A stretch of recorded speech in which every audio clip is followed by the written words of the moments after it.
ഇതൊരു നിസാരമായി കാണരുത്. ഈ ഒരു ബുദ്ധിമുട്ട് വന്നു കഴിഞ്ഞാൽ പല അസുഖങ്ങളിലേക്കും അത് ലീഡ് ചെയ്യാം. അതായത് Crohn's disease, ulcerative colitis, coeliac disease, ഇങ്ങനെ പല ഗട്ട് റിലേറ്റ് ചെയ്തിട്ടുള്ള അസുഖങ്ങൾ നമുക്ക് വരാം. നമ്മൾ കഴിക്കുന്ന ഭക്ഷണം, അതായത് ഡയറ്റ്, ഫുഡ് ഐറ്റംസിൽ വരുന്ന വ്യതിയാനങ്ങൾ കൊണ്ടാണ് ഈ IBSന്റെ ഒരു പ്രധാന കാരണം. നമുക്ക് വയറിൻ്റെ എന്തെങ്കിലും സ്കാനിങ്ങോ അല്ലെങ്കിൽ MRI ഒക്കെ എടുത്തു കഴിഞ്ഞാൽ വേറെ എന്തെങ്കിലും ബുദ്ധിമുട്ടുണ്ടോ എന്ന് അറിയാൻ പറ്റും. ഹായ്, ഞാൻ doctor Juhi Das, Q&B health കെയറിലെ ഹോമിയോപ്പത്തിക് ഫിസിഷ്യനാണ്. ഇറിറ്റബിൾ ബവൽ സിൻഡ്രോം അഥവാ IBS. ഇന്ന് പേഷ്യൻസ് വന്നിട്ട് പറയുന്ന ഒരു ബുദ്ധിമുട്ടാണ് വയറിന് വേദന വരിക, അടിവയറ്റിൽ നിന്നൊക്കെ വേദന വരിക, വയറ് വീർക്കുക, അല്ലെങ്കിൽ ടോയ്ലറ്റ് ഫുഡ് കഴിച്ചാൽ ഉടനെ തന്നെ ടോയ്ലറ്റിൽ പോകാൻ തോന്നുക, അല്ലെങ്കിൽ ടോയ്ലറ്റിൽ പോകാൻ പറ്റാത്തൊരവസ്ഥ വരിക. ഇത്തരം ലക്ഷണങ്ങൾ ഉണ്ടെങ്കിൽ അത് IBSന്റെ ലക്ഷണങ്ങളാണ്. അപ്പോൾ എല്ലാവരും ഇത് നിസ്സാരമായിട്ടാണ് കാണുന്നത്. അതായത് തുടക്കത്തിൽ ഇങ്ങനത്തെ ഒരു സിംറ്റംസ് കണ്ടു കഴിഞ്ഞാൽ എല്ലാവരും നിസ്സാരമായിട്ടാണ് കാണുന്നത്. അതായത് ഒരു നോർമൽ പ്രോസസ്സ് എന്നാണ് ഉദ്ദേശിക്കുന്നത്. പക്ഷേ ഇതൊരു നിസ്സാരമായി കാണരുത്. ഈ ഒരു ബുദ്ധിമുട്ട് വന്നു കഴിഞ്ഞാൽ പല അസുഖങ്ങളിലേക്കും അത് ലീഡ് ചെയ്യാം. അതായത് Crohn's disease, ulcerative colitis, coeliac disease, ഇങ്ങനെ പല ഗട്ട് റിലേറ്റ് ചെയ്തിട്ടുള്ള അസുഖങ്ങൾ നമുക്ക് വരാം. എന്താണ് ഈ IBS അഥവാ ഇറിറ്റബിൾ ബവൽ സിൻഡ്രോം? ഇതൊരു ഫങ്ഷണൽ ഡിസോർഡറാണ്. അതായത് നമ്മളെ ഗട്ട് റിലേറ്റ് ചെയ്തിട്ടുള്ള ഒരു ഫങ്ഷണൽ ഡിസോർഡറാണ്. നമുക്കറിയാം, നമ്മൾ ഫുഡ് കഴിച്ചു കഴിഞ്ഞിട്ട് അത് അന്നനാളത്തിലെത്തുന്നു, അത് ഡൈജസ്റ്റ് ആവുന്നു, എക്സ്ക്രീറ്റ് ചെയ്യുന്നു, അബ്സോർപ്ഷൻ നടക്കുന്നു, അങ്ങനെ പല പ്രോസസ്സിൽ ഇൻവോൾവ് ആവുന്നു. അപ്പം ഈ ഒരു പ്രോസസ്സ് കൺട്രോൾ ചെയ്യുന്നത് നമ്മളെ ബ്രെയിനാണ്. ഈ ബ്രെയിനും സ്റ്റൊമക്ക്, ഇൻറ്റസ്റ്റൈൻ ഇത് തമ്മിലുള്ള ഒരു കണക്ഷൻ വരുമ്പോഴാണ് നമുക്ക് ഡൈജഷനും അബ്സോർപ്ഷനും എക്സ്ക്രീഷനും ഒക്കെ നടക്കുന്നത്. അപ്പോൾ ഈ ഒരു കണക്ഷൻ ഇംപ്രോപ്പർ ആകുമ്പോൾ, അതായത് അതിലെന്തെങ്കിലും തകരാറ് വരുമ്പോഴാണ് ഈ ഒരു ഇറിറ്റബിൾ ബവൽ സിൻഡ്രോം അഥവാ IBS ഉണ്ടാവുന്നത്. ആ ഒരു ന്യൂറൽ കോർഡിനേഷൻ അവിടെ നഷ്ടപ്പെടുന്നു, അല്ലെങ്കിൽ അവിടെ എന്തെങ്കിലും ഡാമേജ് വരുമ്പോഴാണ് ഈ ഒരു അസുഖം ഉണ്ടാവുന്നത്. അതായത് ആ ന്യൂറൽ കോർഡിനേഷൻ ആ ഒരു ഡൈജഷനെ ചിലപ്പം ദഹനത്തെ അധികമായേക്കാം. അങ്ങനെയാണ് നമുക്ക് ഡയേറിയ പോലത്തെ അസുഖങ്ങൾ, വയറിളകുന്ന അസുഖം വരുന്നത്. ഇനി ആ ഒരു ഡൈജഷൻ ഇല്ലാത്തൊരവസ്ഥ, അതായത് പ്രോപ്പറായിട്ട് ദഹനം നടക്കാത്തൊരവസ്ഥയാണെങ്കിൽ കോൺസ്റ്റിപ്പേഷൻ അഥവാ മലബന്ധം പോലത്തെ ബുദ്ധിമുട്ടുകൾ വരുന്നുണ്ട്. ഈ ഒരു IBS എന്നൊരു അസുഖം നിലവിൽ 6 മുതൽ 7 കോടിയോളം വരെ ആളുകളെ ബാധിച്ചിട്ടുണ്ട്. അപ്പോൾ ഈ ഒരു IBS എന്ന് പറഞ്ഞ അസുഖത്തിന് പല കാരണങ്ങളും ഉണ്ടാവും. പ്രധാനമായിട്ടും 2 കാരണങ്ങളാണ് ഇതിൽ ഉൾപ്പെട്ടിട്ടുള്ളത്: മെൻ്റൽ കോസും ഫിസിക്കൽ കോസും. മെൻ്റൽ കോസ് എന്ന് ഉദ്ദേശിക്കുന്നത് നമ്മളെ മൈൻഡ് റിലേറ്റ് ചെയ്തിട്ട്, അതായത് മനസ്സ് റിലേറ്റ് ചെയ്തിട്ട് എന്തെങ്കിലും ബുദ്ധിമുട്ടുണ്ടെങ്കിൽ, അതായത് നമുക്ക് അമിതമായിട്ടുള്ള ടെൻഷൻ, അമിതമായിട്ടുള്ള സ്ട്രെസ്സ്, അങ്ങനെ എന്തെങ്കിലും ബുദ്ധിമുട്ടുണ്ടെങ്കിൽ ഈ ഒരു IBSലേക്ക് ലീഡ് ചെയ്യാനുള്ളൊരു ചാൻസ് ഉണ്ട്.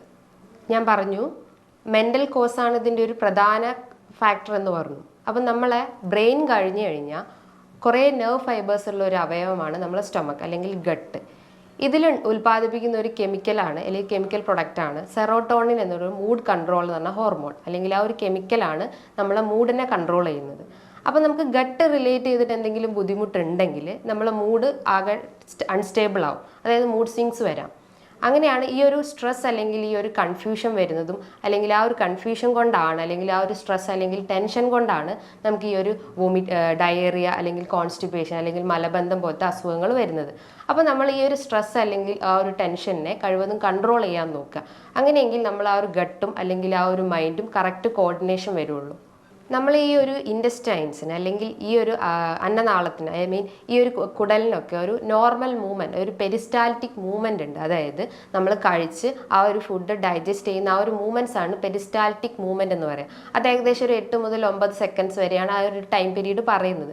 അപ്പോൾ ആ ഒരു പെരിസ്റ്റാൽറ്റിക്, ആ ഒരു വേവ് ലൈക്ക് മൂവ്മെൻറ്റ് അധികമാവുമ്പോൾ, ആ ഒരു ഗട്ടിൻ്റെ അകത്ത് ആ ഒരു മൂവ്മെൻറ്റ്സ് അധികമാവുമ്പോഴും അല്ലെങ്കിൽ അത് കുറയുമ്പോഴാണ് നമുക്ക് ഈ ഒരു സിംറ്റംസ് ഒക്കെ ഡെവലപ്പ് ചെയ്യുന്നത്. പ്രധാനമായിട്ടും ഞാൻ സിംറ്റംസ് പറഞ്ഞു, കോൺസ്റ്റിപ്പേഷൻ അല്ലെങ്കിൽ ഡയേറിയ പോലത്തെ സിംറ്റംസ് ഉണ്ടാവാം. ഇത് കൂടാതെ തന്നെ നമുക്ക് മറ്റ് ബുദ്ധിമുട്ട് എന്ന് പറഞ്ഞു കഴിഞ്ഞാൽ വയറിന് വേദന വരാം. ഫുഡ് കഴിച്ചാൽ ഉടനെ തന്നെ വേദന വരാം, അല്ലെങ്കിൽ വയറ് നിറഞ്ഞിരിക്കുന്ന പോലെ, അല്ലെങ്കിൽ ഒരു ബ്ലോട്ടിങ് ഫീലിംഗ് വരാം, അല്ലെങ്കിൽ ഇടയ്ക്കിടയ്ക്ക് ടോയ്ലറ്റിൽ പോകാൻ തോന്നുക, എന്ന് വെച്ചാൽ ഒരു കണ്ടിന്യൂസ് ആയിട്ട് ഫുഡ് കഴിച്ച് അപ്പം തന്നെ ടോയ്ലറ്റിൽ പോകാനുള്ള ഒരു ടെൻഡൻസി വരിക, അല്ലെങ്കിൽ നമുക്ക് മൈൻഡിൽ ഇങ്ങനെ തോന്നും ടോയ്ലറ്റിൽ പോകാനുള്ള ഒരു ശങ്ക പോലെ ഫീൽ ചെയ്യുന്നു, അല്ലെങ്കിൽ മലബന്ധം പോലത്തെ ബുദ്ധിമുട്ടുകൾ വരുന്നു, അതായത് ടോയ്ലറ്റിൽ പോകാൻ പറ്റാത്തൊരവസ്ഥ വരുന്നു. അങ്ങനെ മലബന്ധം പോലത്തെ ബുദ്ധിമുട്ട് വന്നു കഴിഞ്ഞാൽ നമ്മൾ സ്ട്രെയിൻ ചെയ്യും.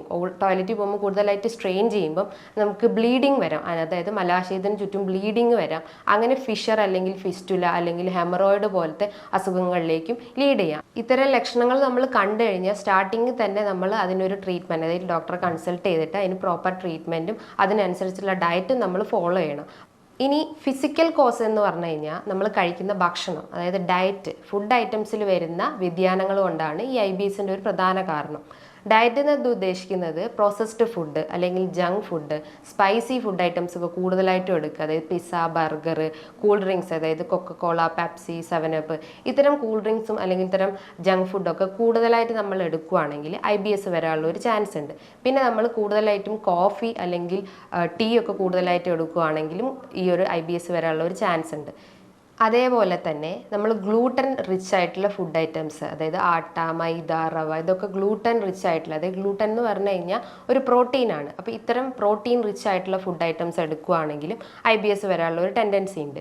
അതേപോലെ നമ്മൾ എന്തെങ്കിലും മെഡിക്കേഷൻ, നമ്മൾ പ്രഷറിനോ അല്ലെങ്കിൽ BP-ക്കോ ഒക്കെ എന്തെങ്കിലും മെഡിക്കേഷൻസ് എടുക്കുകയാണെങ്കിലും IBS വരാനുള്ള ഒരു ചാൻസ് ഉണ്ട്. നമ്മൾ പ്രോപ്പർ എക്സസൈസ് അല്ലെങ്കിൽ വർക്കൗട്ട് ഒന്നും ബോഡിക്ക് കൊടുത്തില്ലെങ്കിലും അങ്ങനെ ഇത് ലീഡ് ചെയ്യാനുള്ള ഒരു ചാൻസ് ഉണ്ട്. ഇനി ഇത് കൂടാതെ തന്നെ നമ്മൾ എന്തെങ്കിലും ആൽക്കഹോൾ അല്ലെങ്കിൽ സ്മോക്കിംഗ് ഒക്കെ ചെയ്യുവാണെങ്കിലും IBS വരാനുള്ള ഒരു ചാൻസ് ഉണ്ട്.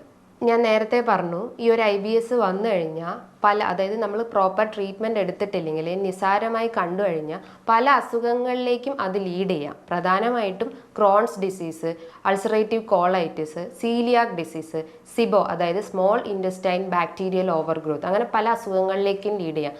സ്മോൾ ഇൻറ്റസ്റ്റൈൻ ബാക്ടീരിയൽ ഓവർഗ്രോത്ത് എന്ന് പറഞ്ഞു കഴിഞ്ഞാൽ നമ്മളെ കുടലിനകത്ത് കുറേ നല്ല ബാക്ടീരിയാസ് ഉണ്ട്. ഈ ബാക്ടീരിയാസിൻ്റെ സഹായത്തോടെയാണ് നമുക്ക് ഡൈജഷൻ കറക്റ്റ് ആക്കുന്നത്. അപ്പോൾ ആ ബാക്ടീരിയാസിൻ്റെ ഗ്രോത്ത് കൂട്ടാൻ നമ്മൾ പ്രോബയോട്ടിക്സ് ഫുഡ് ഐറ്റംസ് ഒക്കെ എടുക്കുക. അതായത് തൈര്, മോര്, ഇത്തരം പ്രോബയോട്ടിക്സ് ഫുഡ് ഐറ്റംസ് എടുത്തു കഴിഞ്ഞാൽ അത്തരം നല്ല ബാക്ടീരിയാസ് കൂടും. അപ്പോൾ അതിന് പകരം നമ്മൾ പ്രോസസ്ഡ് ഫുഡ് അല്ലെങ്കിൽ ജങ്ക് ഫുഡൊക്കെ എടുത്തു കഴിഞ്ഞാൽ ചീത്ത ബാക്ടീരിയസ് ആണ് കൂടി വരുന്നത്. അങ്ങനെ ആ ഒരു ഘട്ടിൽ നല്ല ബാക്ടീരിയാസിന് പകരം ചീത്ത ബാക്ടീരിയാസ് ഓവർ ഗ്രോത്ത് ആയിട്ട് വരും. അങ്ങനെയാണ് ഇൻഡസ്റ്റൈനിൽ സ്മോൾ ഇൻഡസ്റ്റൈൻ ഓവർ ഗ്രോത്ത് എന്ന് പറഞ്ഞിട്ടുള്ള ആ ഒരു ബാക്ടീരിയൽ ഗ്രോത്ത് ഉണ്ടാവുന്നത്. അപ്പം ആ ഒരു IBS ഉണ്ടെങ്കിൽ ഈ ഒരു സിബോ എന്ന് പറഞ്ഞ കണ്ടീഷനിലേക്കും ലീഡ് ചെയ്യും. പിന്നെ മറ്റ് അസുഖങ്ങൾ ഞാൻ പറഞ്ഞു, അൾസറേറ്റീവ് കോളൈറ്റിസും ക്രോൺസ് ഡിസീസും. ഇതെന്ന് പറഞ്ഞു കഴിഞ്ഞാൽ കുടലിനുണ്ടാവുന്ന ഒരു നീർക്കെട്ടാണ് അല്ലെങ്കിൽ ഒരു ഇൻഫ്ലമേഷൻ ആണ്. അതുമൂലം നമുക്ക് നെഞ്ചരിച്ചിൽ അല്ലെങ്കിൽ വയറിൽ പുകച്ചിൽ പോലെ തോന്നുക, ഇടയ്ക്കിടയ്ക്ക് ടോയ്ലറ്റിൽ പോകാൻ തോന്നുക, വയറിന് വേദന വരിക അല്ലെങ്കിൽ വയറ് വീർക്കുക, വെയിറ്റ് കുറയുക, അമിതമായിട്ടുള്ള ക്ഷീണം, ഇത്തരം ലക്ഷണങ്ങൾ ഉണ്ടെങ്കിൽ ഈ ഒരു ഇൻഫ്ലമേറ്ററി ഡിസീസ്, അതായത് സീലിയാക് ഡിസീസ്, ക്രോൺസ് ഡിസീസ് പോലത്തെ അസുഖങ്ങളുണ്ടെന്ന് മനസ്സിലാക്കാം. ഇതോടൊപ്പം തന്നെ വരുന്ന ഒരു അസുഖമാണ് സീലിയാക് ഡിസീസ്. സീലിയാക് ഡിസീസ് എന്ന് പറഞ്ഞാൽ ഗ്ലൂട്ടൻ അലർജിക് ആയിട്ടുള്ള ഒരു അസുഖമാണ് സീലിയാക്. അതായത് ആട്ട, മൈദ, റവ പോലത്തെ ഗ്ലൂട്ടൻ റിച്ച് ഫുഡ് ഐറ്റംസ് നമ്മൾ അധികമായിട്ട് എടുക്കുകയാണെങ്കിൽ ഈ പറഞ്ഞിട്ടുള്ള സിംറ്റംസ് ഒക്കെ കാണിക്കുന്നതാണ്. ഈ ഒരു IBSൻ്റെ പ്രധാന ലക്ഷണങ്ങൾ ഞാൻ നേരത്തെ പറഞ്ഞു, എന്നാൽ ഒന്നും കൂടി സൂചിപ്പിക്കുകയാണ്. പ്രധാനമായിട്ടുള്ള ലക്ഷണങ്ങളാണ് അമിതമായിട്ടുള്ള നമുക്ക് ക്ഷീണം വരിക, ഒരു ബലഹീനത, പിന്നെ വെയിറ്റ് കുറയുക. നമ്മൾ എത്ര ഫുഡ് കഴിച്ചു കഴിഞ്ഞാലും നമുക്ക് വെയിറ്റ് കുറയുന്ന ഒരവസ്ഥ വരുന്നു. അതേപോലെ തന്നെ കോൺസ്റ്റിപ്പേഷൻ, മലബന്ധം, വയറ്റിൽ നിന്ന് പോകാത്തൊരവസ്ഥ വരുന്നു. അതുമൂലം നമുക്ക് ഫിഷർ, അതായത് മലദ്വാരത്തിന് ചുറ്റും ഒരു മുറിവ് പോലെ വരുന്നു. അങ്ങനെ ബ്ലീഡിങ്ങിലേക്ക് അത് ലീഡ് ചെയ്യുന്നു. ഹെമറോയിഡ്സ്, ഫിസ്റ്റുല, അങ്ങനെ പല അസുഖങ്ങളും ഈ കോൺസ്റ്റിപ്പേഷൻ നിന്ന് തന്നെ വരുന്നു. അതേപോലെ നമുക്ക് വരുന്നതാണ് ഡയേറിയ. അത് ഇടയ്ക്കിടയ്ക്ക് ടോയ്ലറ്റിൽ പോകാനുള്ള ഒരു ടെൻഡൻസി വരിക. അത് 20-30 വട്ടമൊക്കെ കുറേ വട്ടം പോകാനുള്ള ഒരു ടെൻഡൻസി വരുന്നു.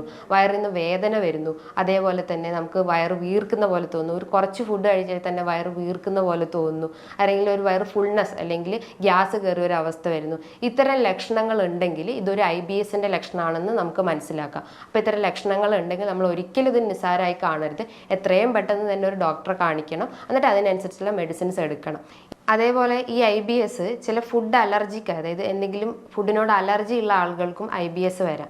അപ്പോൾ അത്തരം ആളുകൾ നമ്മൾ ബ്ലഡ് ടെസ്റ്റ് ചെയ്ത് കഴിഞ്ഞാൽ IgE, അതായത് അലർജി ടെസ്റ്റാണ്. ഈ IgE ടെസ്റ്റ് ചെയ്ത് കഴിഞ്ഞാൽ നമുക്ക് എന്തെങ്കിലും ബോഡി അലർജിക് ആണോ എന്ന് മനസ്സിലാക്കാം. ഈ IBSന് നോർമലി ടെസ്റ്റുകളൊന്നും ഇല്ല, അതായത് ഒരു ഡയഗ്നോസ് ചെയ്യുന്ന ടെസ്റ്റുകളില്ല. നമുക്ക് വേണമെങ്കിൽ ഒരു CT, MRI ഒക്കെ എടുത്തു കഴിഞ്ഞാൽ അല്ലെങ്കിൽ ഒരു USG എടുത്തു കഴിഞ്ഞാൽ മറ്റെന്തെങ്കിലും അൾസർ ഉണ്ടോ അല്ലെങ്കിൽ വേറെ എന്തെങ്കിലും ബുദ്ധിമുട്ടുണ്ടോ എന്ന് മനസ്സിലാക്കാം.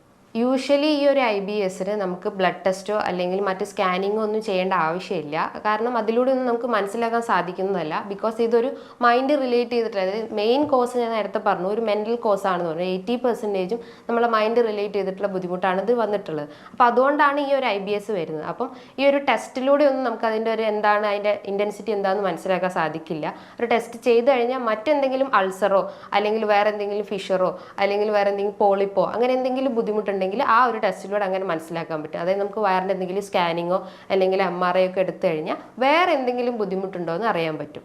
ഈ ഒരു IBSന് എന്തൊക്കെയാണ് ഡയറ്ററി മാനേജ്മെൻ്റ് എന്ന് നോക്കാം. നമ്മൾ ഒഴിവാക്കേണ്ട കാര്യങ്ങൾ ഞാൻ നേരത്തെ പറഞ്ഞു. സ്പൈസി ഫുഡ് അല്ലെങ്കിൽ ജങ്ക് ഫുഡ്, പ്രോസസ്ഡ് ഫുഡ്, അതായത് പിസ്സ, ബർഗർ, അല്ലെങ്കിൽ എന്തെങ്കിലും ഫാസ്റ്റ് ഫുഡ് ഐറ്റംസ് ഉള്ള ബിരിയാണി, അല്ലെങ്കിൽ സോഫ്റ്റ് ഡ്രിങ്ക്സ് ആയിട്ടുള്ള Coca Cola, Pepsi, 7up, cool drinks ഒക്കെ ഉണ്ടെങ്കിൽ അത് ഒഴിവാക്കാൻ നോക്കുക.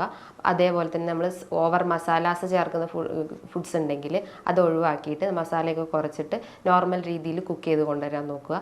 അതേപോലെ നമ്മൾ ഒഴിവാക്കേണ്ടതാണ് ഓട്സ് അല്ലെങ്കിൽ കാബേജ്, ബ്രോക്കോളി ഒക്കെ ഉണ്ടെങ്കിൽ അത് ഒഴിവാക്കിയിട്ട് പകരം വേറെ വെജിറ്റബിൾസ് ഇൻക്ലൂഡ് ചെയ്യാം. ക്യാരറ്റ്, ബീട്രൂട്ടൊക്കെ ഇൻക്ലൂഡ് ചെയ്യാൻ നോക്കുക. അതേപോലെ പ്രോബയോട്ടിക്സ് ഫുഡ് ഐറ്റംസ് ഉണ്ടെങ്കിൽ അത് കൂടുതലായിട്ട് ഉൾപ്പെടുത്താൻ നോക്കുക. അതായത് തൈര്, മോര്, യോഗേർട്ടൊക്കെ ഉണ്ടെങ്കിൽ അത് ഉൾപ്പെടുത്താൻ നോക്കുക. അതേപോലെ പ്രധാനമായിട്ട് ഒഴിവാക്കേണ്ട ഒന്നാണ് ചായയും കാപ്പിയും. അതായത് ചായയും കാപ്പിയും കൂടുതലായിട്ട് എടുക്കുന്ന, അതായത് വെറും വയറ്റിലൊക്കെ ചായയും കാപ്പിയൊക്കെ കൂടുതലായിട്ട് എടുക്കുന്ന ആളുകളാണെങ്കിൽ പകരം വെറും വയറ്റിൽ ഒരു ഗ്ലാസ് വെള്ളം കുടിക്കുക. അപ്പം നമ്മളെ ഡൈജഷൻ കുറച്ചുകൂടി കറക്റ്റ് ആവുകയും ടോക്സിൻസ് ഒക്കെ റിമൂവ് ചെയ്ത് നമ്മളെ ഹെൽത്തി ആക്കാൻ ശ്രമിക്കും. അതേപോലെ നമ്മൾ ഒഴിവാക്കേണ്ട ഒരു ഭക്ഷണമാണ് ക്രൂസിഫറസ് വെജിറ്റബിൾസ് ഉണ്ടെങ്കിൽ, ക്യാബേജ് ഐറ്റംസ് ഉണ്ടെങ്കിൽ അത് ഒഴിവാക്കാൻ നോക്കുക.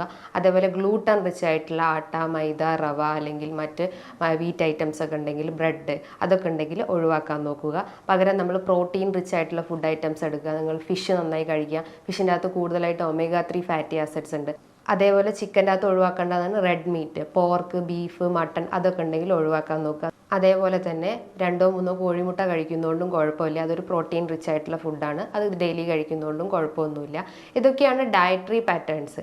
ഇനി ഇതോടൊപ്പം തന്നെ നമ്മൾ ഒരു വർക്കൗട്ട് അല്ലെങ്കിൽ യോഗ, മെഡിറ്റേഷൻസ് ഒക്കെ മെയിൻറ്റെയിൻ ചെയ്യുക. യോഗ, മെഡിറ്റേഷൻ എന്ന് പറയുമ്പോൾ ബ്രീത്തിങ് എക്സസൈസ് ചെയ്യുക. അതൊരു 5 to 10 minutes ഒക്കെ ബ്രീത്തിങ് എക്സസൈസ് ഒക്കെ ചെയ്യുക. അപ്പോൾ നമ്മളെ ആ ഒരു മെൻ്റൽ ടെൻഷൻ അല്ലെങ്കിൽ സ്ട്രെസ്സ് കഴിവതും കുറയ്ക്കാൻ പറ്റുന്നതാണ്. ഇത്തരം ഡയറ്ററി പാറ്റേൺസും അല്ലെങ്കിൽ മെഡിറ്റേഷൻസ് അല്ലെങ്കിൽ എക്സസൈസ് ഒക്കെ പ്രോപ്പറായിട്ട് ഫോളോ ചെയ്യാൻ ശ്രമിക്കുക. ഇതൊക്കെ പ്രോപ്പറായിട്ട് ഫോളോ ചെയ്ത് കഴിഞ്ഞാൽ നമുക്ക് ഈ ഒരു IBSനെ തടഞ്ഞു നിർത്താവുന്നതാണ്. ബിക്കോസ് അതൊരു ഗട്ട് അല്ലെങ്കിൽ മൈൻഡ് റിലേറ്റ് ചെയ്തിട്ടുള്ള, പ്രധാനമായിട്ടും മൈൻഡ് റിലേറ്റ് ചെയ്തിട്ടുള്ള അസുഖമാണ് ഞാൻ നേരത്തെ പറഞ്ഞു. അപ്പോൾ ഈ ഒരു മെഡിറ്റേഷൻ അല്ലെങ്കിൽ ഡയറ്റൊക്കെ കൂടുതലായിട്ട് ഫോളോ ചെയ്ത് കഴിഞ്ഞാൽ ഈ ഒരു അസുഖത്തിനെ നമുക്ക് പൂർണ്ണമായിട്ടും മാറ്റിയെടുക്കാൻ പറ്റുന്നതാണ്. ഇതുമായി ബന്ധപ്പെട്ട് എന്തെങ്കിലും സംശയങ്ങൾ ഉണ്ടെങ്കിൽ താഴെ കാണുന്ന നമ്പറിൽ കോൺടാക്റ്റ് ചെയ്യാവുന്നതാണ്. ഇനിയും മറ്റൊരു വീഡിയോയുമായി വീണ്ടും കാണാം. താങ്ക്